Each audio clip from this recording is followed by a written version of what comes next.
金星進入雙魚座，釋放真實情感，連結中尋求療癒。隨着水星進入雙魚座，金星也緊隨其後進入這片情緒豐富的汪洋，牽動我們一下子釋放內心情感，把這段時期累積的感受盡情地湧現出來。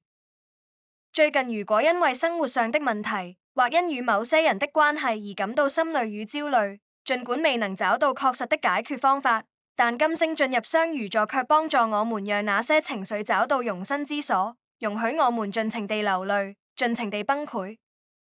雙魚座的鼓效應會令感覺通道一下子貫通，對於跟我們有一脈相通的人，會令人容易在共鳴下產生深度連結，感受到被好好的接住，並在連結中重新看見自我，也在被看見中獲得療癒。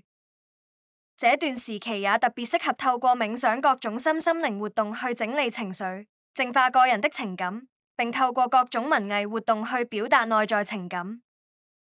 但需留意的是，隨着感覺變得額外敏感，我們亦可能容易放大某些情感，或對別人的感受過分解讀，因而失去了客觀的判斷能力。這是我們容易被別人情緒勒索，容易過度地犧牲自我，亦容易在關係中失去界線。真正的療癒，並不是讓誰來擔任受害者的角色，或讓誰來同情自己，而是在連結中增加對自我的覺知，在覺知中重新擁抱自我。